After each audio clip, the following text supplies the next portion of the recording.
Ако се следат тендерите и набавките што ги прави општина Аеродром, навистина е неверојатно каде тоа пазарува Златко Марин. Не минува ден, а сета македонска, а да бидеме попрецизни, и меѓународна јавност почнува да се чуди на деталите во неговите набавки.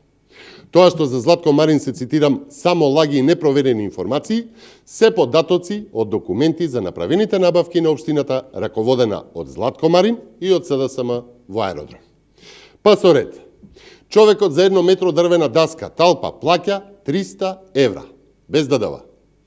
Па еве, јас се потрудив и завртев во неколку компании кои што работат со граѓа и дојдов до цена за 1 метро дрвен столб од ламинирано дрво со дебелина 10 на 10 см или 98 на 98 мм, какви што купил Марин, и цената е 10 евра за 1 метро. Со тоа што, ако купиш повеќе, цената се намалува. Така ми кажа од компанијата. Па сега нека објасни Златко Марин, а нека објаснат и од неговото оделение за набавки и тендери, како стигнале до цена од 18.062 денари и 50 дени за 1 метро, колку што пишува во нивните документи, што е разлика од оние 10 евра кои што ги добив јас само по телефон. Не знам како работат во Аеродром, но јас дојдов до цените со само 3 телефонски повици и 1 интернет пребарувач.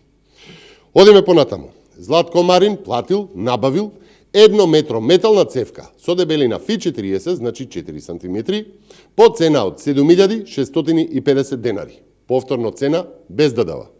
И повторно завртев телефонски броеви и во неколку соодветни продавници најдов вакви производи, помало продажна цена, од верували или не, 1000 денари за цела цевка од 6 метри. И од тука не е чудо што Марин плаќа железни скалички, речиси 200 евра за метар.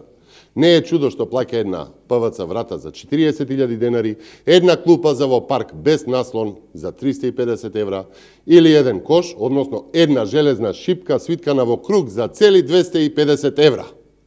Почитувани, ѓаволот се крие во деталите. Тоа е и основното начело во јавните набавки или во разгледувањето, ревизијата на јавните набавки. Не се разгледува само целиот тендер, туку поединечните ставки во него.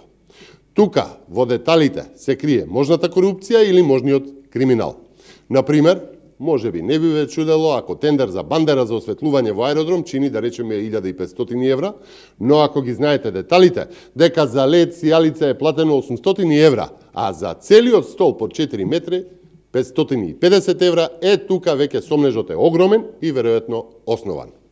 Почитувани, единствено што изградил Златко Марин во Аеродром се тендери со нереални ценовници. Ваквите детали, поединечни цени за чешми, цевки, железа, шипки, врати, откриваат многу за домаќинското или недомаќинското работење во Аеродром.